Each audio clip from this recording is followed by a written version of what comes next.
বানু ইসরাইলের ইতিহাস বহু বক্তব্যে আমি আলোচনা করেছি। বানু ইসরাইলের ইতিহাসের সামারি কি, নবীর সন্তানেরা কিভাবে গোলাম হয়ে গেল, গোলাম হওয়ার কারণে কি কি বিকৃতি আসলো। এই যে এক্ষুনি ইউসুফ আলাইহিস সালামের গল্প বললাম, ইব্রাহিম, ইসহাক, ইয়াকুব, ইউসুফ, তাদের ছেলেরাই বানু ইসরাইল। এরা ফেরাউনের গোলাম হয়ে গেল, 300 বছর গোলাম থাকলো। গোলাম হওয়ার পর মুসা আলাইহিস সালাম এসে এদের বাঁচালো। বাঁচানোর পর গোলামির কারণে কি কি পরিবর্তন হলো নবীর ছেলেদের। ইব্রাহিমের ছেলেদের কি কি পরিবর্তন আসলো গোলামির কারণে। আল্লাহ বলছেন যাও যুদ্ধ করতে হবে জেরুজালেমে। নবীর ছেলেরা কি বলে, ইযহাব আনতা ওয়া রাব্বুকা ফাকাতিলা, তুমি আর তোমার আল্লাহ গিয়ে যুদ্ধ করো। তারা ইব্রাহিম আলাইহিস সালামের ছেলে। আল্লাহ বলছেন এটা তাওরাত, ঈমান আনো। নবীর ছেলেরা কি বলছে, লান নুমিনা লাকা হাত্তা নারাল্লাহ জাহরাতান, যতক্ষণ তোমার আল্লাহকে সচক্ষে না দেখছো ততক্ষণ ঈমান আনবো না।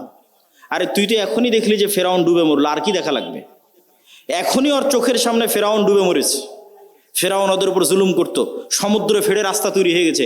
এরা এখন এসে বলে যে আল্লাহকে না দেখলে ঈমান আনবো না। তাহলে কেমনে নবীর ছেলেদের স্বভাব এরকম হয়ে গেল? আল্লাহ বললেন আসমান থেকে খাবার আসবে, মান্না এবং সালোয়া। মান্না সালোয়া কি? মাশরুম। যেই মাশরুমের 1 কেজির দাম 4 থেকে 5 লক্ষ টাকা আজকের বাজারে। আর বিশেষ এক প্রকার কোয়েল পাখির মতো ছোট সুস্বাদু পাখির গোস্ত জান্নাত থেকে আসতো।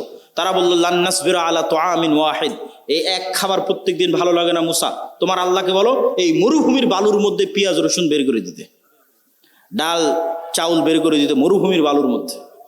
আল্লাহ বললেন মরুভূমির বালুতে হবে না, জেরুজালেম ফিলিস্তিন আছে, যুদ্ধ করে বিজয় করো।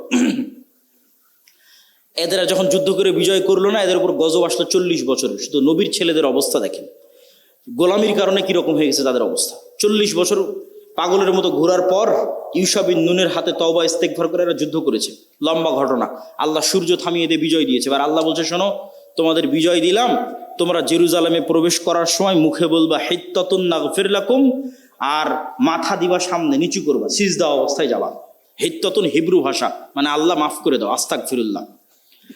এরা কি করলো, ঢোকার সময় পিছন আগে দিল, মুখে বললো হিনতাতুন, গমের দানা। কোরআনে এগুলো বর্ণনা করা আছে, কোরআন থেকে বলতেছি আমি। কি অবস্থা দেখেন নবীর ছেলেদের। এই ধোকাবাজি, এই 2 নাম্বারই কোথায় শিখলো? ফেরাউনের গোলামি করতে গিয়ে ধোকাবাজি 2 নাম্বারই শিখেছে। তাহলে ধোকাবাজি 2 নাম্বারই, ছল চাতুরি, গোলামির স্বভাব। স্বাধীন আত্মমর্যাদা সম্পূর্ণ মানুষ 2 নাম্বারই রাস্তা জানে না। স্বাধীন আত্মমর্যাদা সম্পূর্ণ মানুষ মিথ্যা জানে না। স্বাধীন আত্মমর্যাদা সম্পূর্ণ মানুষ দুর্নীতি জানে না। আব্দুল মুত্তালেব কাফের মুশরিক, আবু তালেব কাফের মুশরিক। ইতিহাস খুঁজে দেন যে আব্দুল মুত্তালেব দুর্নীতিগ্রস্ত। ইতিহাস খুঁজে নিয়ে আসেন, ইতিহাস খুঁজে নিয়ে আসেন। মুহাম্মদ সাল্লাল্লাহু আলাইহি ওয়াসাল্লামের চাচা আবু তালেব 2 নাম্বার মিথ্যুক। কঠিন আছে, খুঁজে নিয়ে আসা কঠিন আছে। কেন আব্দুল মুত্তালেব, আবু তালেব এরা কাফের মুশরিক হলো ইসমাইলের সন্তান। বানু ইসরাইল ইসহাকের সন্তান, ইব্রাহিমের এক ছেলে ইসহাকের সন্তান, আর এরা ইব্রাহিমের আরেক ছেলে ইসমাইলের সন্তান। আল্লাহর দয়ায় ইসমাইলের ছেলেরা কোনোদিন কারো গোলাম ছিল না। কেন গোলাম ছিল না? আরে মক্কাতে না আছে পানি, না আছে নদী, না আছে সমুদ্র, না আছে ফল ফসল, কি আছে মক্কায় যে কে এসে মক্কা দখল করবে? কেউ মক্কা দখল করেন। আব্রাহা একবার চেয়েছিল যে এখানে কেন মানুষ ইবাদত করতে যায়, আমি ইয়েমেনে ইবাদতের ঘর তৈরি করব, আমার এখানে ইবাদত করতে আসবে। তো ওখানে মানুষ ইবাদত করতে যায়নি, তো কাবা ঘর ভাঙতে গেছিল আব্রাহা, একবারই। তা বাদে কেউ ইসমাইলের সন্তানদেরকে কেউ গোলাম বানায়নি। এই জন্য ইসমাইলের সন্তানেরা অধিকাংশই, 2-1 জনের কথা বলা যাবে না, অধিকাংশই জন্মগত মিথ্যা, ধোঁকা জানতো না। তাহলে কি দাঁড়ালো বানু ইসরাইলের সামারি আর মুহাম্মদ সাল্লাল্লাহু আলাইহি ওয়াসাল্লামের বাপ দাদা আর বানু ইসমাইল, ইসমাইলের সন্তানের সামারি? যে গোলামি করে, গোলামি থেকে কি স্বভাব আসে? দুর্নীতি, 2 নাম্বারি, ধোঁকাবাজি, মিথ্যা। আর যে নেতা, যে নেতৃত্ব দিবে, সে মিথ্যা জানে না, সে দুর্নীতি জানে না, সে 2 নাম্বারই জানে না, সে ধোঁকাবাজি জানে না। এবার চলে আসেন আমাদের কাছে। মুহাম্মদ সাল্লাল্লাহু আলাইহি ওয়াসাল্লাম দাওয়াতি জীবনে কি বাধা বিপত্তির সম্মুখীন হয়েছে সেটা তো আমরা বহু শুনেছি। কিন্তু ব্যক্তিগত জীবনে তিনি এতিম অবস্থায় পৃথিবীতে এসেছেন এবং অল্প কিছুদিন পরেই তার মাও দুনিয়া থেকে বিদায় নিয়েছে। এমন কেউ যার সাথে রাসূল সাল্লাল্লাহু আলাইহি ওয়াসাল্লামের জীবনে যা ঘটেছে তা হুবহু ঘটবে বা তার কাছাকাছি ঘটবে এরকম মানুষ পৃথিবীতে খুঁজে পাওয়া কঠিন। সেটা কি 1, যে আপনার পিতা ছোটবেলায় মারা গেছে, আপনার মাও ছোটবেলায় মারা গেছে, আপনি পিতা মাতার আদর স্নেহ ছাড়াই বড় হয়েছেন, সবগুলো আপনার জীবনে মিলে কিনা দেখেন। কারো কারো জীবনে মিলতে পারে একটা, যে হ্যাঁ বাপ মারা গেছে কিন্তু মা বেঁচে ছিল। কারো জীবনে মিলতে পারে মা মরে গেছে বাপ বেঁচে ছিল। খুব কম মানুষের জীবনে মিলবে যে না ওর মাও ছোটবেলায় মরে গেছে বাপও মরে গেছে, খুব কম। তাও যদি মিলে তাহলে ঠিক আছে। আপনি তারপরে দাদা মারা গেল, তারপরে হচ্ছে আপনি যেই স্ত্রীকে বিবাহ করেছেন, যেই স্ত্রী আপনার সবচেয়ে আদরের, সবচেয়ে বিশ্বস্ত, সবচেয়ে কাছের, সেই স্ত্রী আপনার জীবদ্দশায় মারা গেল। শুধু কি স্ত্রী, আল্লাহ সুবহানাহু ওয়া তাআলা আপনাকে যতগুলো সন্তান দিয়েছিলেন প্রত্যেক সন্তানকে আপনি নিজে হাতে কবরে ঢুকিয়ে আসতেছেন। শুধু তাই নয়, ছোটবেলায় মারা যাওয়া সন্তান নয়, বড় হওয়া বিবাহিত সন্তান, বড় হওয়া বিবাহিত 2 কন্যাকে রাসূল সাল্লাল্লাহু আলাইহি ওয়াসাল্লাম নিজে হাতে কবরে দিয়েছেন। ছোট ছোট ছেলেকে তো কবরে দিয়েছেন। শুধু ফাতেমা ছাড়া রাসূল সাল্লাল্লাহু আলাইহি ওয়াসাল্লামের আর কোনো সন্তান জীবিত থাকেনি। তাহলে আপনি কল্পনা করেন, একই সাথে ছোটবেলায় আপনার পিতা মাতা মারা গেছে, একই সাথে আপনার স্ত্রী মারা গেছে, একই সাথে আপনার সব ছেলে মেয়ে মারা গেছে, তাদেরকে আপনি কবরে দিয়েছেন। এই রকম একই সাথে এতগুলো ঘটনা আপনার জীবনে ঘটবে, মিলবে, এটা খুব কঠিন, অসম্ভব। তাহলে নবী হওয়ার পর রাসূল সাল্লাল্লাহু আলাইহি ওয়াসাল্লাম কোন পাপের শাস্তিতে, কোন অপরাধের শাস্তিতে এতগুলো ব্যক্তিগত জীবনের বিপদের মুখোমুখি হচ্ছেন? দাওয়াতি জীবনের নয়। দাওয়াতি জীবনের ঘটনা তো আরো লম্বা। শিয়াবে আবি তালেবে যখন তার চাচাকে সহ 3 বছর যখন ঘিরে রাখা হলো, গৃহবন্দী রাখা হলো, যখন খাবারের কোনো কিছু ছিল না, যখন তায়েফের ময়দানে মারা হলো, আঘাত করা হলো, যখন বদর উহুদে হত্যা করার চেষ্টা করা হলো, যখন মক্কায় হত্যার চেষ্টা হলো, অসংখ্য দাওয়াতি জীবনে বাধা রাসূল সাল্লাল্লাহু আলাইহি ওয়াসাল্লামের, সেগুলোতে আমরা গেলাম না। সম্মানিত উপস্থিতি, শুধু এই 2 নবীর জীবনীর সাথে যদি আপনি আপনার নিজের জীবনকে মিলান, তাহলে আপনার জীবনে আর কোনো কষ্ট, কোনো দুঃখ, কোনো বিপদ, কোনো সমস্যা, আর বিপদ আর দুঃখ আর কষ্ট বলে মনে হবে না। আসলেই আল্লাহ সুবহানাহু ওয়া তাআলা যাদেরকে ভালোবাসেন তাদেরকে আল্লাহ সুবহানাহু ওয়া তাআলা পরীক্ষা করতে চান। কেন পরীক্ষা করতে চান? রাসূল সাল্লাল্লাহু আলাইহি ওয়াসাল্লাম বলেন, মা মিন মুসলিমিন, এমন কোন মুসলমান যে বিপদগ্রস্ত হয়। কেমন বিপদগ্রস্ত? যে তার পায়ে একটা কাঁটাও যদি ফুটে, তার পায়ে যদি একটা কাঁটাও ফুটে, শুধু তাই নয়, সে যদি ন্যূনতম দুশ্চিন্তার মধ্যেও থাকে, হাম্মিন ও হুজনিন, যদি ন্যূনতম দুশ্চিন্তার মধ্যেও থাকে, তাহলে এই কাঁটা ফুটার মাধ্যমে, এই দুশ্চিন্তার মাধ্যমে আল্লাহ সুবহানাহু ওয়া তাআলা তার গুনাহকে ক্ষমা করে দেন। আল্লাহু আকবার। এবং বিপদ বাড়তে বাড়তে বাড়তে বাড়তে এমন অবস্থায় সে দুনিয়া থেকে বিদায় নেয় যখন তার উপরে আর কোনো গুনাহই নাই, সকল গুনাহ দুনিয়াতেই মিটে গেছে। তো বিপদ মানুষের জীবনে আসতেই পারে, মুসিবাহ মানুষের জীবনে আসতেই পারে, সমস্যা মানুষের জীবনে আসতেই পারে, কিন্তু ধৈর্য ধারণ করা হচ্ছে একজন মুমিনের পরিচয়। শুধু ধৈর্য নয়, ধৈর্যেরও উপরের একটা স্তর আছে, তার নাম রিজা, সন্তুষ্টি। এই সন্তুষ্টির স্তরে খুব মজবুত ঈমান ছাড়া মানুষের পক্ষে পৌঁছা সম্ভব নয়। ধৈর্যের স্তরে মানুষ পৌঁছতে পারে, কিন্তু রিজা, সন্তুষ্টির স্তরে মানুষের পক্ষে পৌঁছা কঠিন। সন্তুষ্টি কি? সন্তুষ্টি হচ্ছে আল্লাহ সুবহানাহু ওয়া তাআলা আমার জন্য যে সিদ্ধান্ত নিয়েছেন, এই সিদ্ধান্তের উপর আমি খুশি, এই সিদ্ধান্তের উপর আমি খুশি। একদা এক মহিলা রাসূল সাল্লাল্লাহু আলাইহি ওয়াসাল্লামের কাছে আসলেন, তিনি মৃগী রোগে আক্রান্ত। আল্লাহর নবীকে তিনি বললেন, আল্লাহর নবী, আপনি আমার জন্য দোয়া করে দেন যেন আল্লাহ সুবহানাহু ওয়া তাআলা আমার মৃগী রোগ ভালো করে দেয়। রাসূল সাল্লাল্লাহু আলাইহি ওয়াসাল্লাম তাকে বলেন, ইন শি'তি সাবারতি ফালাকিল জান্নাহ, তুমি যদি চাও তাহলে তোমার যে মৃগী রোগ হয়েছে এই রোগের উপর সন্তুষ্ট থাকো, আর আল্লাহ তোমার জন্য জান্নাত দিবে। আর যদি চাও আমি তোমার মৃগী রোগ ভালো হওয়ার জন্য আল্লাহর কাছে দোয়া করে দিতে পারি। রাসূল সাল্লাল্লাহু আলাইহি ওয়াসাল্লাম একটা রোগের উপর চিকিৎসা না নিয়ে সন্তুষ্ট থাকতে বলতেছেন জান্নাতের বিনিময়ে। তখন ওই মহিলা মানুষ বলছে, ঠিক আছে, আমাকে আল্লাহ যে অসুখ দিয়েছে এই অসুখের উপর আমি সন্তুষ্ট থাকতে চাই, তবে আপনি এতটুকু দোয়া করেন যেন আমার কাপড় চোপড় খুলে না যায়। মৃগী রোগে আক্রান্ত হলে, ব্রেন ঠিক না থাকলে কাপড় চোপড় খুলে যায়, কাপড় চোপড় যেন আমি খুলে না ফেলি, সেই দোয়াটুকু আপনি করে দিয়েন। আর আল্লাহ আমাকে যে অসুস্থতা দিয়েছে, এই অসুস্থতার উপর আমি রাজি, সন্তুষ্ট, খুশি। তো রেজার স্তর হচ্ছে সর্বোচ্চ স্তর, যে সর্বোচ্চ স্তরে আল্লাহ মানুষের সাথে যে ফায়সালা করে, আল্লাহ আপনার সাথে যা ঘটতেছে এটা আল্লাহর ফায়সালায় ঘটতেছে, আল্লাহর ইচ্ছায় ঘটতেছে, আল্লাহর অনুমতিতে ঘটতেছে। তো আপনার জীবনে যা ঘটতেছে এই ফায়সালার উপর যখন আপনি সন্তুষ্ট থাকেন, তথা ওই অবস্থাতেও আপনি আলহামদুলিল্লাহ বলতে পারেন।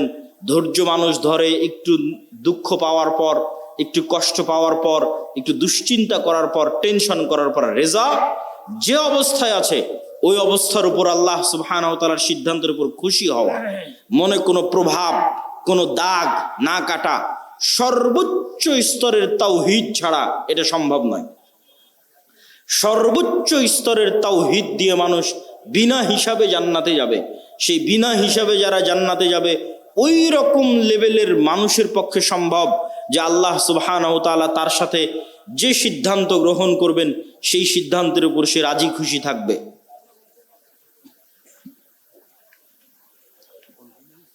লাগবে না। তো আমরা আলোচনার শুরুতেই, যদিও আজকে আমার আলোচনার মূল বক্তব্যের বিষয়বস্তু মুসলিম উম্মার অধঃপতন এবং সে অধঃপতন থেকে মুক্তির উপায়, তবে পরিবেশ পরিস্থিতির পরিপ্রেক্ষিতে আলোচনার শুরুটা করলাম বিপদ এবং ধৈর্য ধারণ দিয়ে। এবং বিপদের উদাহরণে ইউসুফ আলাইহিস সালাতু ওয়াস সালাম এবং মুহাম্মদ সাল্লাল্লাহু আলাইহি ওয়াসাল্লাম এবং আরেকজন নবী আইয়ুব আলাইহিস সালাতু ওয়াস সালাম, তাদের উদাহরণ পৃথিবীতে চিরস্মরণীয়। শুধু তাই নয়, আরেকটি হাদিস রাসূল সাল্লাল্লাহু আলাইহি ওয়াসাল্লামের শুনে এই পয়েন্ট আমরা শেষ করব। রাসূল সাল্লাল্লাহু আলাইহি ওয়াসাল্লাম বলছেন, আল্লাহ সুবহানাহু তাআলা যাকে ভালোবাসেন তাকে দুনিয়া দেন, বিষয়টা এমন নয়। তথা দুনিয়া দেওয়া ভালোবাসার প্রমাণ নয়, বরং আল্লাহ সুবহানাহু তাআলা যাকে ভালোবাসেন তাকে তার আনুগত্য করার তৌফিক দেন। তাহলে আজকে শাখাহাতি, বালুয়া, গোবিন্দগঞ্জ, মহিমাগঞ্জে কেউ কোটি টাকার মালিক হয়ে গেল, তার মানে তার উপর আল্লাহর দয়া আছে, এটি ভুল ধারণা। শাখাহাতি, বালুয়া, মহিমাগঞ্জ, গোবিন্দগঞ্জ, গাইবান্ধায় কেউ বিশাল বাড়ি করে নিল, কেউ খুব আরামে আছে, আয়েশে আছে, দুবাই ঘুরছে, কারো বাড়িতে এসি ফ্রিজ আছে, তার মানে তার উপর আল্লাহর দয়া আছে, আল্লাহ তাকে ভালোবেসে এগুলো দিয়েছে। এটা ভুল ধারণা। ভালোবাসা বুঝতে হলে কি দেখতে হবে? আল্লাহ তাকে আনুগত্য করার তৌফিক দেয় কিনা। সকালে যখন ফজরের আজান দিবে তখন জানালা খুলে দেখবেন যে একদল মানুষ, অল্প সংখ্যক মানুষ গুটি গুটি পায়ে মসজিদের দিকে এগিয়ে যাচ্ছে। ওই যে ফজরের সালাত যাকে আল্লাহ জামাতে পড়ার তৌফিক দিয়েছে, ওই মানুষকে আল্লাহ ভালোবাসে, বলেন আল্লাহু আকবার। আর আল্লাহ সুবহানাহু ওয়া তাআলা আপনাকে ভালোবাসেন কিনা, আপনাকে যে শাস্তি দিচ্ছেন, এটা আপনি কি দিয়ে বুঝবেন? দেখবেন আপনি গুনাহে লিপ্ত আছেন, এটাই শাস্তি। এর চেয়ে বড় শাস্তি পৃথিবীতে আর হয় না। আল্লাহ আপনাকে হারাম কাজে লিপ্ত রেখেছে, এটাই শাস্তি। আল্লাহ আপনাকে গুনাহে লিপ্ত রেখেছে, এটাই শাস্তি। পৃথিবীর নিকৃষ্ট থেকে নিকৃষ্ট কাজ আপনার হাত দিয়ে হচ্ছে, এটাই শাস্তি।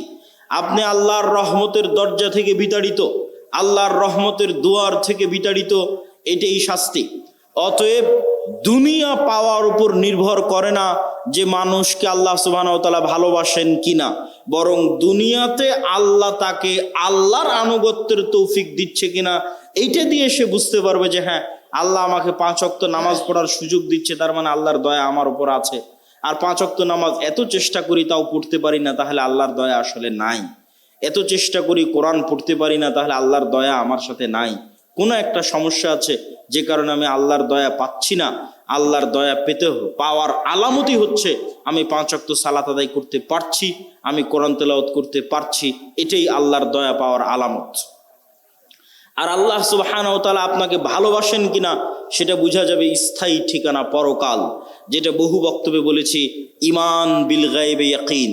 দুনিয়ার সকল কিছুর বিনিময়ে মানুষ পরকালের মাঠে বাঁচতে চাইবে যে আল্লাহ সুবহানাহু ওয়া তাআলা তাকে পরকালে মুক্তি দিক, কিন্তু তারপরেও পরকালে তার জন্য মুক্তি কঠিন হয়ে দাঁড়াবে দুনিয়ার সকল সম্পদের বিনিময়ে হলেও, তাহলে ওই সম্পদ, ওই ধন দৌলত আপনি দুনিয়াতে আঁকড়ে ধরে থাকবেন, এইটা দিয়ে আপনি পরকালে মুক্তি পাবেন না।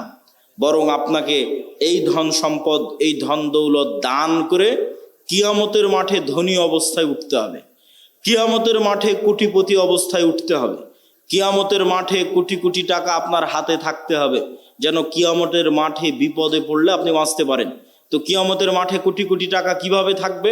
নতুন করে কিয়ামতের মাঠে ব্যবসা বাণিজ্য করার সুযোগ নাই। যা ব্যবসা বাণিজ্য দুনিয়াতেই করে, দুনিয়াতেই সেই টাকা আল্লাহর অ্যাকাউন্টে জমা দিয়ে কিয়ামতের মাঠে কোটিপতি অবস্থায় উঠতে হবে। তাহলে দুনিয়ার কেস কোর্ট কাচারি মামলা মোকদ্দমায় যেমন টাকার জরিমানা দিয়ে বাঁচা যায়, কিয়ামতের মাঠে আল্লাহর দরবারে যে মামলা মোকদ্দমা হবে, কেস জরিমানা হবে, ওখানে আপনি যে কোটি টাকার মালিক হবেন, ওই টাকা দিয়ে তখন আপনি ওই মামলা মোকদ্দমাগুলো খালাস করাতে পারবেন আপনার টাকার জোরে, টাকার ক্ষমতায়। এই জন্য ইবাদতের জগতে যতগুলো পাওয়ারফুল শক্তিশালী ইবাদত আছে, তার মধ্যে একটি হচ্ছে টাকা। আল্লাহ সুবহানাহু ওয়া তাআলা জান্নাত বিক্রি করে দিতে চেয়েছেন দুটো জিনিসের কাছে। সালাত আদায় করে আপনি গ্যারেন্টি দিতে পারবেন না, নিশ্চিত শতভাগ গ্যারেন্টি দিতে পারবেন না যে না আমি জান্নাত আমার হয়েই গেছে। কেন পারবেন না? আপনি গ্যারেন্টি দিতে পারবেন না যে আমার সালাত ফরজ হওয়ার পর থেকে এক ওয়াক্ত সালাতও মিস দেইনি, এই কারণে পারবেন না। হ্যাঁ, যদি এটা গ্যারেন্টি দিতে পারতেন যে আমার উপর সালাত ফরজ হওয়ার পর থেকে এক ওয়াক্ত সালাতও মিস দেইনি, এক ওয়াক্ত সালাতও কাজা করিনি, তাহলে সালাত দিয়েই আপনি নিশ্চিত জান্নাতে চলে যেতেন। কিন্তু আপনি নিজেই গ্যারেন্টি দিতে পারবেন না যে কই আমি সালাতে কোনোদিন অবহেলা করিনি। আপনি নিজেই গ্যারেন্টি দিতে পারবেন না যে আমি কোনোদিন গুনাহ করিনি, আমি নিষ্পাপ। যেহেতু আপনি গ্যারেন্টি দিতে পারবেন না, ফলত আপনি আল্লাহর দয়ার মুখাপেক্ষী যে আল্লাহ 5 ওয়াক্ত সালাত ঠিক মতো আদায় করতে পারেনি, গুনাহ অনেক করে ফেলেছি, ক্ষমা করে দাও, নাহলে জান্নাত যেতে পারবো না, আল্লাহর দয়ার মুখাপেক্ষী। কিন্তু দুটো ইবাদত এমন আছে যে দুটো ইবাদতে আপনি নিশ্চিত চ্যালেঞ্জ দিয়ে বলতে পারবেন হ্যাঁ জান্নাত আমার হয়েছে, হবে, যাবো ইনশাআল্লাহ। সেই দুটো ইবাদতের একটা হচ্ছে আল্লাহর রাস্তায় জিহাদ করে জীবন দিয়ে দেওয়া, নিজের নাফস যেটা আল্লাহ আপনাকে দিয়েছে, যেটা আপনার সবচেয়ে প্রিয় সম্পদ। চোখ বন্ধ করলে আপনি দেখতে পাচ্ছেন যে কবরে কি হয়, জান্নাতে কি হয়, এটা দেখাও সহজ। দু একটা সহজ বুদ্ধি বলে দিই, কেমনে দেখতে পাবেন। আল্লাহ প্রত্যেক স্তরে পরের স্তরের আলামত দিয়ে রেখেছে। আমরা এখন দুনিয়ার স্তরে আছি, এর পরের স্তর কবরের স্তর। তো প্রত্যেক দিন দুনিয়াতে আমরা কবর দেখতে পাই, আল্লাহ দেখার ব্যবস্থা করে দিয়েছে। সেটা হচ্ছে ঘুম। আপনি যখন ঘুমাতে যান তখন দোয়া পড়েন, আল্লাহুম্মা বিইসমিকা আমুতু ওয়া আহইয়া। আল্লাহ তোমার নামে ঘুমাতে যাচ্ছি। জি না, যদি হতো আল্লাহ তোমার নামে ঘুমাতে যাচ্ছে, তাহলে আরবি হতো আল্লাহুম্মা বিইসমিকা আনামু ওয়া আইকাজ। তাওহীদ ভাই আছে, বুঝতে পারতেছে, আরো যারা আরবি বুঝবে তারা বুঝতে পারবে। তাহলে তখন দোয়ার অর্থ কি হবে? যে আল্লাহ তোমার নামে ঘুমাতে যাচ্ছি, তোমার নামে ঘুম থেকে উঠবো। কিন্তু আল্লাহ দোয়া বানিয়েছে আল্লাহুম্মা বিইসমিকা আমুতু, আল্লাহ তোমার নামে মরতে যাচ্ছি, ওয়া আহইয়া তোমার নামে মরা থেকে জীবিত হব। এবার সকালবেলা কি দোয়া শিখিয়েছে? আলহামদুলিল্লাহ ইল্লাযী আহইয়ানা বা'দামা আমাতানা। কি আশ্চর্য! বলে আল্লাহ মরে গেছিলাম রাতের বেলা, মরা থেকে এখন জীবিত হলাম। বা'দামা আমাতানা, মৃত্যুর পর। আল্লাহ রাতে মৃত্যু সংগঠিত হয়ে গেছিল, মৃত্যুর পর সকালবেলা তুমি জীবিত করে দিয়েছো। এটা হলো দোয়া। তাহলে প্রত্যেক দিন আমরা কবরে যাচ্ছি, প্রতি রাতে যখনই ঘুমাই তখনই কবরে যাই। ওটাই বারজাখের জীবন। বারজাখের জীবন ওই রকমই, কাছাকাছি। সেটা স্বাদ আল্লাহ সুবহানাহু ওয়া তাআলা দেন। যদিও রুহের পার্থক্য ভেদে বারজাখি জীবনে এক একজনের এক এক রকম হবে। যেমন যারা শহীদের রূহ, এরা পাখি হিসেবে জান্নাতে উড়বে, তাদের খাবারের ব্যবস্থা থাকবে। যারা শহীদের রুহের চাইতে উপরের লেভেলের রূহ, তারা আল্লাহর আরশে ঝুলন্ত থাকবে, বাতির মতো, আলোক বাতির মতো আল্লাহর আরশে ঝুলন্ত থাকবে। যারা তাদের চেয়েতেও টপ লেভেলের রূহ, নবীদের রূহ, তো নবীরা আরো টপ লেভেলের লাইভ জীবনযাপন করবে বারজাখে, লাইভ জীবনযাপন বারজাখে। মুসা আলাইহিস সালামের সাথে সাক্ষাৎ হচ্ছে, মসজিদে আকসায় নামাজ পড়তেছে মুহাম্মদ সাল্লাল্লাহু আলাইহি ওয়াসাল্লামের পিছনে। ইব্রাহিম আলাইহিস সালামের সাথে সাক্ষাৎ হচ্ছে। সবাই তো মরে গেছে, সবাই তো বারজাখি জীবনে আছে, কিন্তু নবীদের রূহ আরো আপার কোয়ালিটি, ওদের বারজাখি জীবনের ধরন আরো ভিন্ন, আরেকটু লাইভ। আর সাধারণ মুসলমানের রূহ ইল্লিয়িনে থাকবে যদি মুমিন হয়, আর কাফের, মুশরিক, ফাসিক, মুনাফিক হলে সিজ্জিনে থাকবে। এবার যখন চলে গেছে ইল্লিয়িনে, যখন চলে গেছে বারজাখি জীবনে, ওখান থেকে এবার জাহান্নাম দেখা যাবে প্রতিদিন, ওখান থেকে এবার জান্নাত দেখা যাবে প্রতিদিন। যেমন দুনিয়াতে প্রতিদিন কবর দেখা যাচ্ছে, প্রতিদিন ঘুমাচ্ছি, প্রতিদিন কবরে যাচ্ছি, এবার যখন কবরে চলে যাব, মানে চিরন্তন ঘুমে চলে যাব, তখন প্রতিদিন জান্নাত দেখব, জাহান্নাম দেখব। যে জাহান্নামের অধিকারী সে জাহান্নাম দেখবে, যে জান্নাতের অধিকারী ওই জান্নাত দেখবে। এবার কিয়ামত হওয়ার পর তখন সেখানে বাস্তবে প্রবেশ করবে। সম্মানিত উপস্থিতি, এগুলো বারজাখী জীবন। ঠিক কিয়ামতকে ভিজুয়ালাইজ করতে পারতে হবে, জান্নাতকে ভিজুয়ালাইজ দেখতে চোখ বন্ধ করলে যেন জান্নাত দেখা যায়। আপনার কাছে চিরন্তন চিরস্থায়ী আনন্দ কোনটা? আজকে আপনার বাপ মা ভাই বোন সবার সাথে বিচ্ছেদ হয়ে গেল, আপনার বাবা মারা গেছে, দাদা মারা গেছে, তাদের সাথে আর জীবনে কোনোদিন দেখা হবে না, এটা অনেক কষ্টের। আর যদি মনে করেন না আবারও এই গাইবান্ধা, এই শাখাহাতি, এই বালুয়ার গ্রামে যদি আমার বাবা মা ভাই বোন সবাইকে নিয়ে একসাথে থাকতে পারতাম, বিশাল বাড়ি হতো, আর যদি কোনোদিন মৃত্যু না হতো, সবাই যদি একসাথে মিলেমিশে আনন্দে কাটাতে পারতাম, তাহলে এই স্বপ্ন জান্নাতে পূরণ হবে। তাহলে জান্নাতে আসল জীবন, দুনিয়ার জীবন জীবন নয়। আমরা এই যে ঢাকা থেকে রওনা দিয়ে আপনার এই শাখাহাতিতে যতক্ষণ অপেক্ষা করতেছি, রুহের জগৎ থেকে সফর শুরু হয়ে জান্নাতে যাওয়া পর্যন্ত দুনিয়ার সময় অতটুকু। আমি এই যে আধা ঘন্টা আগে এসেছি, আর আধা ঘন্টা পর এখান থেকে বের হয়ে যাবো, 1 ঘন্টা সময় যতটুকু, রুহের জগৎ থেকে সফর শুরু হয়ে জান্নাতে যাওয়ার পর্যন্ত এই দুনিয়ার 60 বছরের জীবন ততটুকু, বাস্তবেও ততটুকু। কিয়ামতের মাঠে মানুষ উঠে বলবে, আরে দুনিয়াতে তো আমরা একদিন ছিলাম। বাস্তবেও আপনি এখন কল্পনা করে দেখেন যে আপনার গত 30 বছর চোখের পলকে পার হয়ে গেছে। মনে হবে আরে কয়দিন ছিলাম আমি দুনিয়াতে। ঠিক যখন মরার সময় কাছে চলে আসবে 60 বছর, তখনও মনে হবে আরে 2-1 দিনের মধ্যে সময় তো পার হয়ে গেল। এই একই অনুভূতি কিয়ামতের মাঠে যখন উঠবেন, তখন দুনিয়াতে তো ছিলামই না, 1 দিন কি 2 দিন ছিলাম দুনিয়াতে। এটাই আল্লাহ বলে যে দুনিয়ার জীবন 1 ঘন্টার সমান, আধা ঘন্টার সমান। শুধু ধৈর্য ধরলেই হয়, একটু ধৈর্য ধারণ করলেই হয়। আল্লাহ সুবহানাহু ওয়া তাআলার কাছে পৌঁছার জন্য প্রস্তুত থাকার চেষ্টা করতে পারে। ঈমান বিল গায়বি ইয়াকিন, এটা ছাড়া মুসলমানদের মুক্তি হবে না।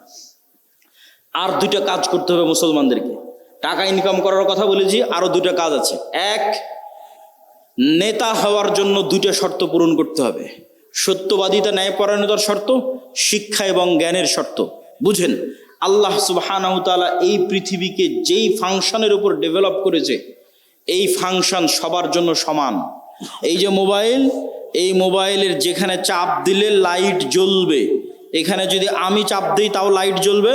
এখানে ডোম চামার ম্যাথর মুচি হিন্দু বৌদ্ধ খ্রিস্টান সে চাপ দেয় তাও লাইট জ্বলবে, কেননা ওটা ওইভাবেই ফাংশন করা আছে। তো আল্লাহ এই পৃথিবীকে কিছু সিস্টেমের উপর ডেভেলপ করেছে। এখানে কিছু বাটন আছে, যেই সমস্ত বাটনে চাপ দিলে পরের রেজাল্ট বের হয়ে আসে। তো আল্লাহ তার নিজের তৈরি করা নিয়ম ভাঙ্গে না, খুব কম ভাঙ্গে। আল্লাহ আগুনকে তৈরি করেছে পোড়ানোর জন্য। ওই যে আসহাবুল উখদুদ, ওরা কত তাকওয়াবান পরহেজগার, ওরা আগুনের মধ্যে ঢুকে গেছে, আগুন পুড়িয়ে দিয়েছে। আগুন বলেনি যে এরা আল্লাহওয়ালা মানুষ, এদের পুড়াবো না। আল্লাহ তরবারিকে তৈরি করেছে কাটার জন্য। আল্লাহর নবী চাচা হামজা পর্যন্ত কেটে গেছে তরবারিতে। তরবারি বলেনি আরে এটা তো হামজার শরীর কাটবো না। না, নিয়ম নিয়ম। আল্লাহ খুব কম সময় নিয়ম ভাঙে। শুধুমাত্র ইব্রাহিম আলাইহিস সালামের সময় নিয়ম ভেঙেছে। আগুনকে বলছে, আগুন কুলনা ইয়া নারু কুনি বারদাম ওয়া সালামান আলা ইব্রাহিম, তোমার কাজ পোড়ানো, তবে আজকে নয়। কিন্তু সাধারণত আল্লাহ নিয়ম ভাঙে না। তাহলে আল্লাহ পৃথিবীকে তৈরি করেছে একটা নিয়মের উপর। সেই নিয়মটা হচ্ছে যে জ্ঞান এবং শিক্ষার বাটনে চাপ দিবে, ও অটোমেটিক শক্তিশালী এবং নেতা হয়ে যাবে। এটার উপর পৃথিবী দাঁড়িয়ে আছে। পৃথিবীর ফাংশনের মধ্যে একটা ফাংশন, যে জ্ঞান এবং শিক্ষা অর্জন করবে ও অটোমেটিক শক্তিশালী হবে, নেতা হবে। এখন ইহুদি খ্রিস্টান, ইউরোপ, আমেরিকা, ইসরায়েল, তাদের ছেলেমেয়েরা জ্ঞান এবং শিক্ষা অর্জন করবে। আর গাইবান্ধা, মহিমাগঞ্জ, গোবিন্দগঞ্জের যুবকেরা যদি free fire, PUBG, Facebook, IPL, BPL, জুয়া, অনলাইন বেটিং, নেশা, বিড়ি, সিগারেট, গাঁজা এগুলো নিয়ে ব্যস্ত থাকে, তাহলে আল্লাহ বলবেন না যে এই ইহুদি খ্রিস্টানেরা তোরা যতই জ্ঞান অর্জন কর, তোদেরকে নেতা বানাবো না। আমার গাইবান্ধা গোবিন্দগঞ্জে একটা মদখোর জুয়াখোর বান্দা আছে, ওকে নেতা বানাবো। কথা কি আমার বোঝা যায়? আল্লাহ সুবহানাহু ওয়া তাআলা তার নিয়ম ভাঙবেন না। অতএব তুমি যদি মনে করো আমাকে নেতা হতে হবে, তাহলে ওই বাটনে চাপ দিতেই হবে যেই বাটন নেতা হওয়ার জন্য আল্লাহ পৃথিবীতে দিয়ে রেখেছে, সেটা হচ্ছে জ্ঞান এবং শিক্ষা। জ্ঞান অর্জন করতে হবে, পড়তে হবে। আদম আলাইহিস সালাম সবচেয়ে জ্ঞানী, আল্লাহ সুবহানাহু ওয়া তাআলা সবচেয়ে জ্ঞানী। জ্ঞান আল্লাহর বৈশিষ্ট্য, জ্ঞান আদম আলাইহিস সালামের বৈশিষ্ট্য। তলুতকে নেতা বানানো হয়েছে জ্ঞানের কারণে। অতএব যুবক সমাজ, তোমাদের জ্ঞান অর্জন করতে হবে। তারপরের পয়েন্ট কি? ন্যায় পরায়ণতা, সত্যবাদিতা। বানু ইসরাইলের ইতিহাস বহু বক্তব্যে আমি আলোচনা করেছি।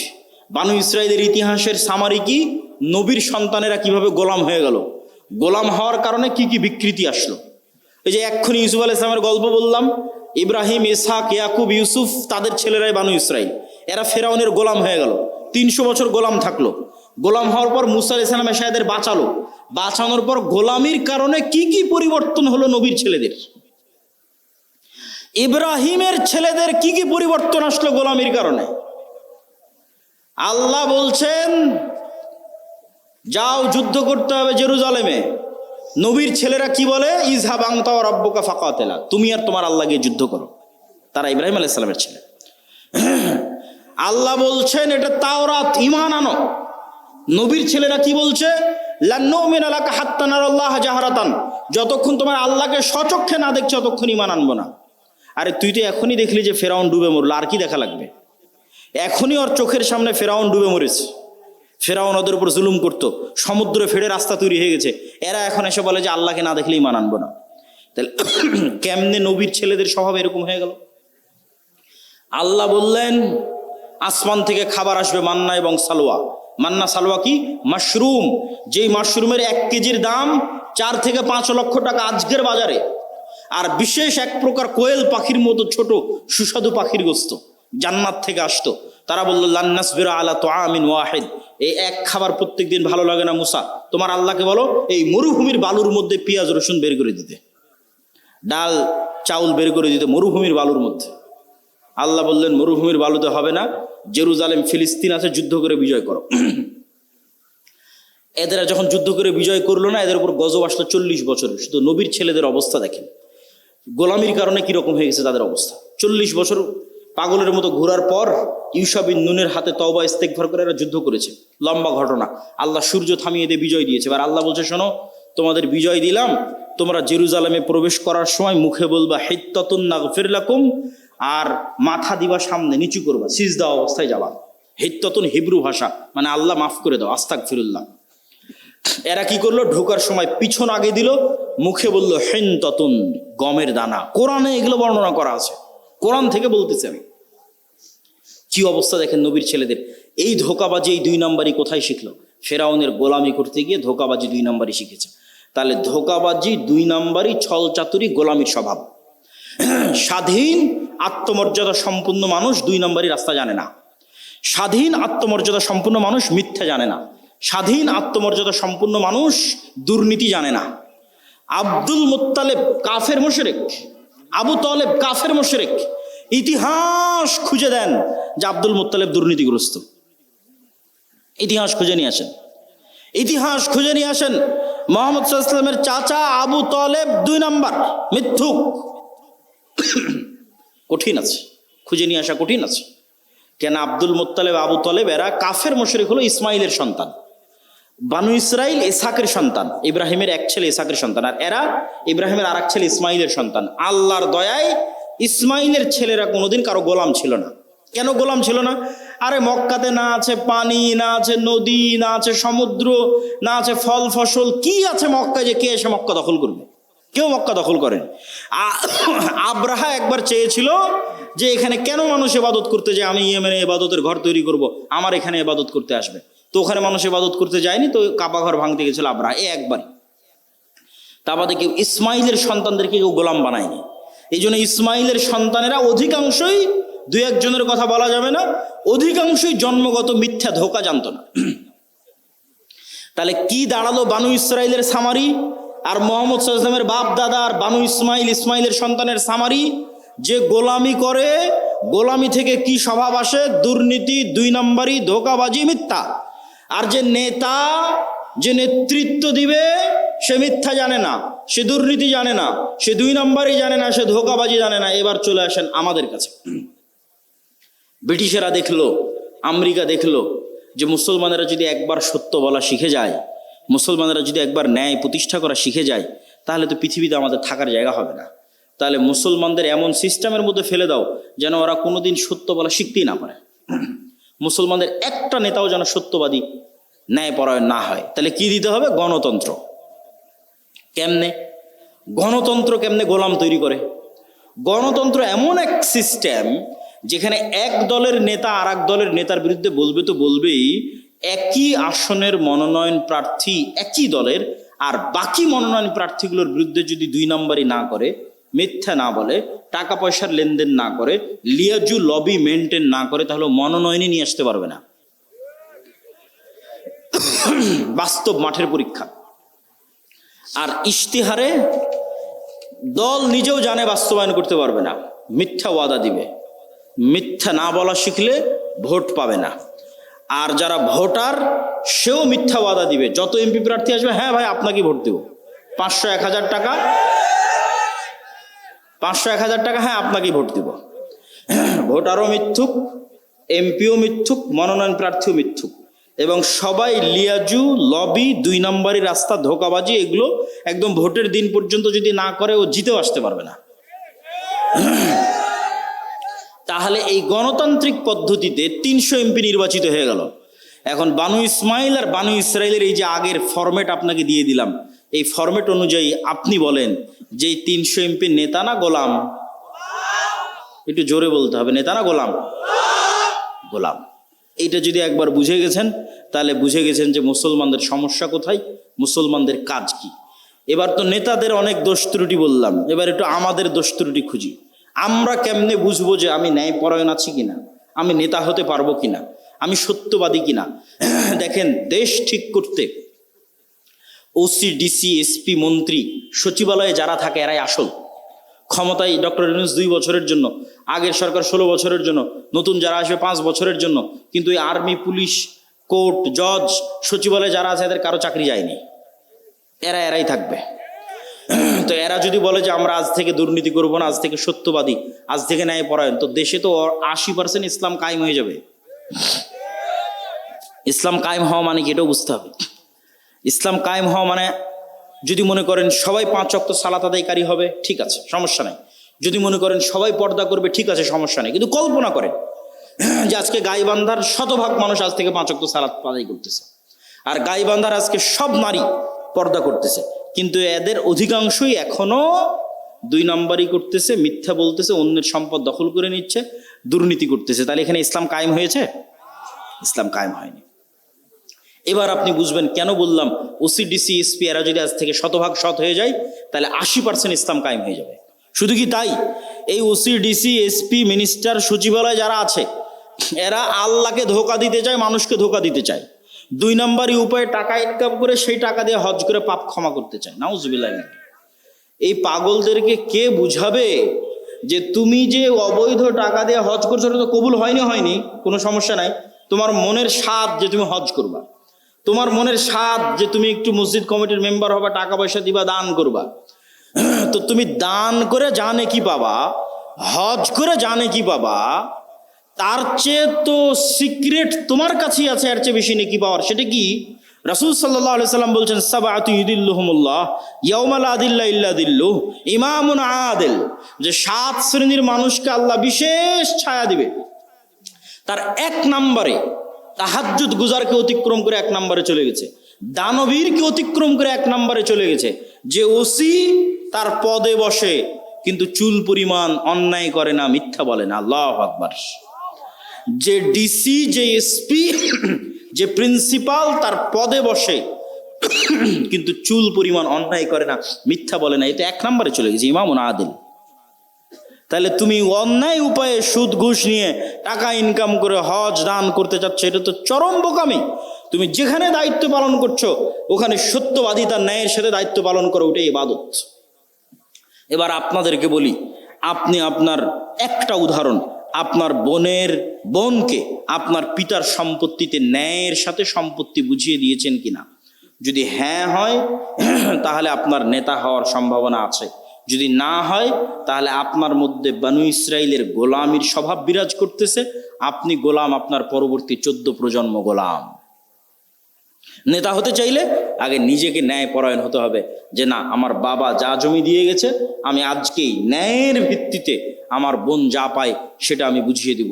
আমি কি আমার স্ত্রীর সাথে ন্যায় করি, আমি কি আমার বাপ মায়ের সাথে ন্যায় করি, আমি কি আমার ছেলে মেয়ের সাথে ন্যায় করি।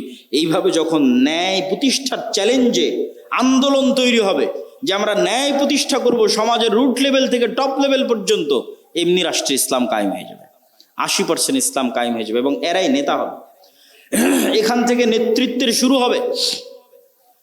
ওসমান হাদি যাকে গুলি করে হত্যা করা হয়েছে, সে নির্বাচিত কোনো এমপিও নয়, সে বড় কোনো দলের নেতাও নয়, তার কোনো লাখ লাখ কর্মী বাহিনীও নাই, তাহলে তাকে গুলি করে হত্যা করা হলো কেন? এইটার ক্ষমতা, এটা দেখে আপনি বুঝবেন যে সত্যবাদিতার ন্যায়পরায়ণতার ক্ষমতা কি। সত্যবাদিতা এবং ন্যায়পরায়ণতা থাকলে মানুষ যে আসল নেতা হয়, মানুষ যে প্রকৃত নেতা হয়, তার প্রমাণ হচ্ছে ওসমান হাদি। এই রকম যুবক লাগবে। আজকের বক্তব্যে যতগুলো পয়েন্ট তুলে ধরেছি, একটা একটা করে পয়েন্ট আপনারা মিলান।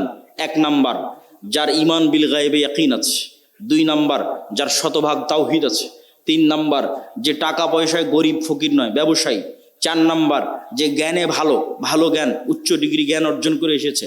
5 নাম্বার, যে সত্যবাদী ন্যায়পরায়ণ, জ্ঞানকে বিক্রি করে না, টাকাকে অন্যায় উপায়ে লাগায় না।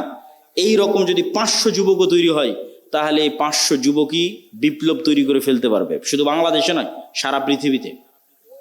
ইনশাআল্লাহ বলেন ইনশাআল্লাহ। তবে হ্যাঁ, এই রকম যুবকদের উপর বিপদ নেমে আসবে, যেমন আসহাবে কাহাফের উপর বিপদ নেমে এসেছিল। বাঁচার রাস্তা, তার জন্য 2টা সিক্রেট থিওরি বলে আজকের বক্তব্য শেষ করব। 2টে আল্লাহর সাহায্য পাওয়ার মাধ্যম। আল্লাহর সাহায্য ছাড়া বিজয় হয়নি, হবে না, হয়নি, হবে না। আল্লাহর সাহায্য লাগবে। আল্লাহর সাহায্য পাওয়ার 1 নম্বর উপায় সালাত, 2 নম্বর উপায় জিকির। সালাত কি? আজকে এখানে বসে বক্তব্য দিচ্ছি, আমেরিকায় বসে মানুষ লাইভ দেখতেছে, ইংল্যান্ডে বসে লাইভ দেখতেছে, ঢাকায় বসে লাইভ দেখতেছে। তো এই যে ইন্টারনেটের মাধ্যমে, মোবাইলের মাধ্যমে 1000 কিলোমিটার দূর থেকে আমার সাথে তারা লাইভ কানেক্টেড হয়েছে। অনলাইন কোর্সে জুম অ্যাপের মধ্যে, গুগল মিটের মধ্যে পাসওয়ার্ড দিয়ে যখন 1000 কিলোমিটার দূরে থাকা ছাত্র 1000 কিলোমিটার দূরে থাকা শিক্ষকের সাথে কানেক্টেড হয় লাইভে এবং ক্লাস নেয়, মুখোমুখি হয়। সালাত এমন এক প্রযুক্তি যা 7 আসমানে থাকা, আরশে থাকা, রব্বুল আলামিনের সাথে জমিনে থাকা আল্লাহর সৃষ্টি মানুষের মধ্যে লাইভ কানেক্টেড করে দেয়। সালাত, আল্লাহু আকবার। আমি আল্লাহর নবীর হাদিস আপনাদের সহজবোধ্য করে অনুবাদ করলাম। হাদিস আল্লাহর নবীর, যে বান্দা যখন সালাতে দাঁড়ায় তখন আল্লাহ সুবহানাহু ওয়া তাআলা বান্দার মুখোমুখি হয়ে যায়। বান্দার চোখ যখন সিজদার দিকে থাকে, কলব যখন কানেক্টেড থাকে, তখন বান্দার সাথে আল্লাহ সুবহানাহু ওয়া তাআলা মুখোমুখি। এই সালাত আমার এবং আপনার বাঁচার রাস্তা। সালাত ছাড়া বাঁচার রাস্তা নেই।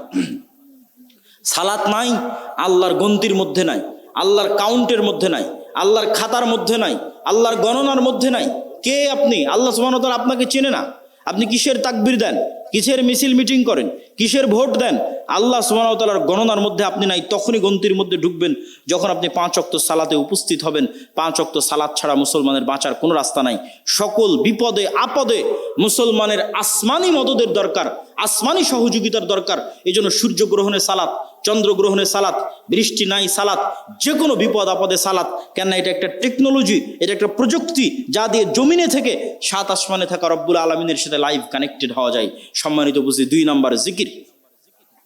জিকির কেন পাওয়ারফুল, এটা বলে আজকের বক্তব্য শেষ করে দেবো। উঠিয়েন না, খুব গুরুত্বপূর্ণ, সব শেষ পয়েন্ট কিন্তু সবচেয়ে গুরুত্বপূর্ণ। জিকির কেন পাওয়ারফুল? সাউন্ড এবং শব্দ পাওয়ারফুল, এইটা আমরা বুঝি না। আজকের আধুনিক সভ্যতা টিকে আছে ইন্টারনেটের উপর। এই ইন্টারনেট টিকে আছে কিসের উপর? আলোর মধ্যে দিয়ে ডাটা ট্রান্সফার হয়, এটার উপর আমি কথা বলতেছি। এটা আলোর মধ্যে দিয়ে মোবাইল হয়ে, নেটওয়ার্ক হয়ে, টাওয়ার হয়ে চলে যাচ্ছে আমেরিকাতে। আলোর মধ্যে দিয়ে আমার ভিডিও চলে যাচ্ছে, আলোর মধ্যে ডাটা ট্রান্সফার হয়। এটার উপর আজকের সভ্যতা দাঁড়িয়ে আছে। আর পৃথিবীর সবচেয়ে উন্নত প্রযুক্তির সভ্যতা হচ্ছে শব্দভিত্তিক, আওয়াজ ভিত্তিক, যেটার জ্ঞান আজকের বিজ্ঞানীদের নাই। কিছু জ্ঞান সুলাইমান আলাইহিস সালামের ছিল। সেটা কি? আজকে এখানে যদি কোনো চাইনিজ বসে থাকে, ও শুধু আমার আওয়াজই শুনতে পাবে। আওয়াজ কি বলছে, আওয়াজ, শব্দ। এখানে যদি এখন একটা চাইনিজ বসে বক্তব্য দেয়, তাহলে আপনি খালি আওয়াজ শুনতে পাবেন, কিছু বুঝতে পারবেন না। তাহলে আমি আলটিমেটলি একটা আওয়াজ উচ্চারণ করতেছি, যেটা আপনি বুঝেন, কিন্তু আরেকজনের কাছে এটা শুধুই আওয়াজ, আর কিছু না। তাহলে ওই পাখি, ওই গরু, ওই ছাগল, এই পিঁপড়া অবশ্যই আওয়াজের একটা ফরম্যাট আছে, যে ফরম্যাট উচ্চারণ করলেও বুঝবে। আওয়াজের একটা ফরম্যাট আমি এখন উচ্চারণ করছি, আপনি বুঝতেছেন। আর একটা ফরম্যাট কি? মাই নেম ইজ আব্দুল্লাহ, এটা আর একটা ফরম্যাট আওয়াজের। আর একটা ফরম্যাট কি? আনা আব্দুল্লাহ, এটা আর একটা ফরম্যাট, শুধু আওয়াজ। ফরম্যাট চেঞ্জ হচ্ছে, আরবি, বাংলা, ইংরেজি। এইরকমই একটা ফরম্যাট চেঞ্জ হবে, তাহলে পিঁপড়া যে উঠতে হাঁটতেছে, ওই যে মশা বসে আছে, ও বুঝবে যেটা কি আওয়াজ দিল রে, মশা তুমি উড়ো তো, ও বুঝতে পারবে, উড়ে চলে যাবে। ওই আওয়াজটা আমি জানি না, এই আওয়াজটা সুলাইমান আলাইহিস সালাম জানতেন, আল্লাহ দিয়েছিলেন। তাহলে আওয়াজ সবচেয়ে টপ লেভেলের প্রযুক্তি, যার উপর দিয়ে প্রযুক্তি হয় না। একটা উদাহরণ বলি, সুলাইমান আলাইহিস সালাম বললেন রানী বিলকিসের সিংহাসনকে নিয়ে আসতে হবে। ইফরিত নামক জিন বলল আমি নিয়ে আসব, আপনি এখানে বসে আছেন, বসা থেকে উঠার পূর্বে নিয়ে আসবো। সুলাইমান আলাইহিস সালামের পছন্দ হয়নি। আল্লাযী ইনদাহু ইলমুম মিনাল কিতাব, সে বলল, আরেকজন বলল চোখের পলক পড়ার পূর্বে নিয়ে আসবো। তো ওর বর্ণনা দিতে গিয়ে আল্লাহ কোরআনে বলছে যার কাছে কিতাবের জ্ঞান আছে, সে বলল, সে মানুষ কি জিন আল্লাহ ভালো জানে।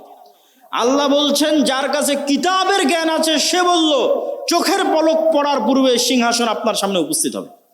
তাহলে ইফরিত নামক জিন গায়ের জোরে সিংহাসন নিয়ে আসতে চেয়েছে, আর যে বলল যার কাছে কিতাবের জ্ঞান আছে, এখন জ্ঞানের জোরে সিংহাসন নিয়ে আসবে।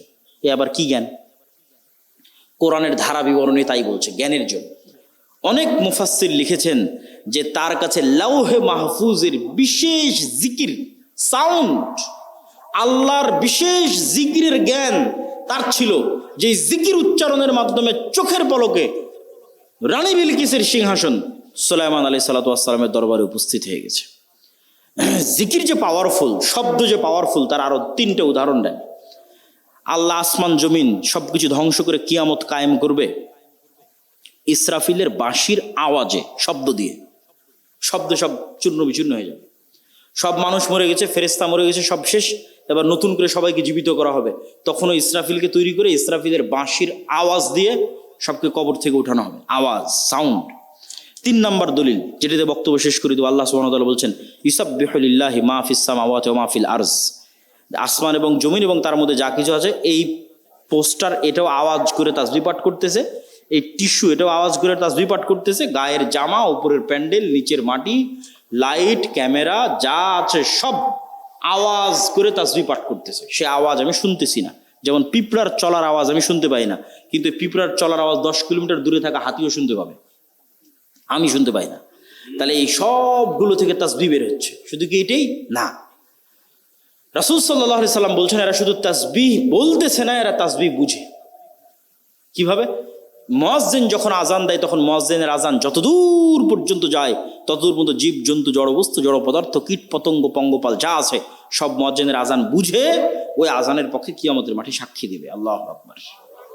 তাহলে পুরো পৃথিবীটাই টিকে আছে তাসবিহের উপর, পুরো পৃথিবীটাই টিকে আছে জিকিরের উপর। আপনি চোখ বন্ধ করলে যখন এটা দেখতে পাবেন, যখন এটা বুঝতে পারবেন, তখন বুঝবেন জিকির কত পাওয়ারফুল। তাহলে বলেন সালাতের চেয়েও পাওয়ারফুল? জি না, কথা ওটা নয়, সালাতও জিকির। আল্লাহ কোরআনে বলছেন আকিমিস সালাত লিযিকরি, সালাত পড়ো জিকিরের জন্য। আসলে 24 ঘন্টা আল্লাহর জিকির করা উচিত, কিন্তু 24 ঘন্টা তো তোমরা পারো না, শয়তান তোমাদের পিছে লেগে থাকে। তো অন্তত 5 বার তো আল্লাহকে স্মরণ করো 24 ঘন্টার মধ্যে, এটা ফরজ। এটা যদি না করো তাহলে তোমার সাথে আল্লাহর কোনো সম্পর্ক নেই, মা সালাম। যে কাল দিনে রাতে 24 ঘন্টায় 5 বার আল্লাহকে স্মরণ করতে পারে না, ওর সাথে আল্লাহর কোনো সম্পর্ক নেই। আল্লাহকে স্মরণ করার জন্য সালাত নির্ধারিত ফরম্যাটে দেওয়া আছে, আরো বেশি মজবুত, আরো বেশি পাওয়ারফুল করার জন্য। পুরো সালাতের প্রত্যেক ফরম্যাটে জিকির আছে। যখন আমরা কোরআন পড়ি তখন জিকির। কোরআন কি জিকির? যদি বুঝেন যে আল্লাহর আওয়াজ, আল্লাহর সাউন্ড, যদি বুঝেন আওয়াজ এবং সাউন্ড পাওয়ারফুল, তাহলে একটু কল্পনা করেন কোরআন এটা কার আওয়াজ, এটা কার সাউন্ড? আল্লাহর। জিবরাইল আলাইহিস সালাতু ওয়াস সালাম আল্লাহ সুবহানাহু ওয়া তাআলার নিকট থেকে, লাউহে মাহফুজ থেকে জিবরাইল আলাইহিস সালাতু ওয়াস সালামের নিকট থেকে মুহাম্মদ সাল্লাল্লাহু আলাইহি ওয়াসাল্লাম। এই জন্য তাজবিদের গুরুত্ব আছে। আপনার কোরআন পড়াটা যেন এমন হয় যেমন ভাই মুহাম্মদ সাল্লাল্লাহু আলাইহি ওয়াসাল্লাম পড়তেন। তাহলে মুহাম্মদ সাল্লাল্লাহু আলাইহি ওয়াসাল্লামের পড়াটা জিবরাইলের মতো, জিবরাইলের পড়াটা আল্লাহ সুবহানাহু ওয়া তাআলার মতো, আল্লাহর আওয়াজ। আল্লাহু আকবার, আল্লাহু আকবার। মুসা আলাইহিস সালাতু ওয়াস সালামের লাঠির চেয়ে পাওয়ারফুল জিনিস মুসলমানদের কাছে আছে, সেটা হচ্ছে আল্লাহর আওয়াজ, আল্লাহর শব্দ। এই জন্য এটা সর্বশ্রেষ্ঠ জিকির। আফজালুজ জিকরি তিলাওয়াতুল কোরআন। সম্মানিত উপস্থিতি, তাহলে কি দিয়ে আপনি বাঁচবেন? নেতা হতে চান, ইসলামী বিপ্লব করতে চান, 2টা জিনিস লাগবে, সকাল সন্ধ্যের জিকির, 5 ওয়াক্ত সালাত, পারলে রাতেরও সালাত। আল্লাহ সুবহানাহু ওয়া তাআলা আমাদেরকে আজকের বক্তব্যের উপর আমল করার তৌফিক দান করুক, আল্লাহুম্মা আমিন। আজকের বক্তব্য পুরোটাই লিখিত আকারে আল্লাহর পথে যাত্রা বইয়ের মধ্যে আছে, যেটা আজকে আমাদের সাথে একটা গাড়িও আসতে পারিনি। গাড়ি অ্যাক্সিডেন্ট করার কারণে। এই জন্য আজকে বই পুস্তক আছে কিনা আমি জানি না, তবে না থাকলে আপনারা সংগ্রহ করার চেষ্টা করবেন। এই আল্লাহর পথে যাত্রা বইটা প্রত্যেক মসজিদ, মাদ্রাসা, স্কুল, কলেজ, লাইব্রেরিতে দৈনিক অন্তত 1 পৃষ্ঠা করে হলেও পড়া উচিত। মহিমাগঞ্জ কামেল মাদ্রাসাতেও অন্তত 1-1.5 পৃষ্ঠা করে পড়া উচিত, বাস্তবায়ন করা উচিত। পাঠচক্র সকল মসজিদ মাদ্রাসা, আল্লাহর পথে যাত্রা। আর মাসিক আল ইতিসাম। এই বলে আমি আমার আজকের বক্তব্য শেষ করছি। প্রশ্ন উত্তর আপনারা ধীর স্থিরভাবে থাকেন, তাড়াহুড়া করার কিছু নাই। শাইখ সালাম নেবেন। আমার প্রশ্ন হলো, সালাতে যদি কোনো ব্যক্তি সূরা কিরাত মুখ এবং ঠোঁট নাড়িয়ে না পড়ে, সম্পূর্ণরূপে যদি ঠোঁট বন্ধ থাকে, তাহলে এটা পড়া হলো না, এটাকে পড়ার মধ্যে ধরা হয় না। ঠোঁট নড়তে হবে, জিহ্বা নড়তে হবে, আওয়াজ হোক অথবা না হোক। শাইখ সালাম নেবেন। আমার প্রশ্ন হলো, এই শীতকালে আমাদের এলাকায় প্রায় সকল মসজিদে ফজর সালাতের আজান ওয়াক্ত শুরু হওয়ার অন্তত 20-30 মিনিট পূর্বে দেওয়া হয়। এইটা যদি দেওয়া হয় তাহলে অবশ্যই সংশোধন করার চেষ্টা করতে হবে। এখন তো আধুনিক যুগ, মোবাইল অ্যাপস, সব জায়গায় নির্ধারিত সময় দেওয়া আছে কখন সুবে সাদেক হচ্ছে। কোনো ব্যক্তি ব্যাংকে টাকা রেখে কিছু সুদ সহ মূলধন ফেরত পেয়েছে, উক্ত সুদের টাকা গ্রাহক নিতে ইচ্ছুক, তবে কি তিনি উক্ত টাকা কোনো অনিচ্ছুক নিকট আত্মীয় এতিমকে দান করে দিতে পারবেন? মানুষকে দিয়েন না, জনকল্যাণমূলক কাজে নেকির আশা ছাড়া ব্যয় করে দেন। সেটা যেমন ব্রিজ, কালভার্ট, টয়লেট, বাড়িঘর, এগুলো খাওয়ার মধ্যে দিয়েন না। শায়েখ, আমি বিভিন্ন সমস্যার সম্মুখীন, এমন অবস্থা বেশি বেশি দান করতে পারছি না। এমত অবস্থা একটা আমল শিখিয়ে দিন যা বিপদ থেকে রক্ষা করবে। সকল আমলকে কভার দিতে পারে জিকির। সকল আমলের কভার দিতে পারবে জিকির। যারা দান করতে পারতেছে না, তার দানের নেকিও পাবে জিকির দিয়ে। হজ উমরায় যেতে পারতেছে না টাকার কারণে, তারা হজ উমরার নেকি পাবে জিকির দিয়ে। সিজদায় সব ধরনের দোয়া পাঠ করা যাবে কি ফরজ সালাতে? প্রথমত, সালাতে আরবি ছাড়া অন্য কোনো দোয়া পড়া উচিত নয়, এটা 1 নাম্বার। 2 নাম্বার, ফরজ সালাতে তো একদমই সম্ভব নয়। 3 নাম্বার, এমন কোনো সমস্যা নাই যেই সমস্যার বিপরীতে মুহাম্মদ সাল্লাল্লাহু আলাইহি ওয়াসাল্লাম এবং আল্লাহর পক্ষ থেকে আরবিতে দোয়া নাই, এরকম এমন কোনো সমস্যা নেই। তাহলে ওই বাক্যটা আপনি উচ্চারণ করলেন যেই বাক্যটা ওহির মাধ্যমে এসেছে। আপনি নিজে বানিয়ে যেটা বলবেন ওটা কত পাওয়ারফুল হবে বলেন? আর যেটা ওহির মাধ্যমে এসেছে, আল্লাহ কবুল করেছে, লা ইলাহা ইল্লা আনতা সুবহানাকা ইন্নী কুনতু মিনাজ জালিমিন, এটাকে আল্লাহ একবার কবুল করেছে।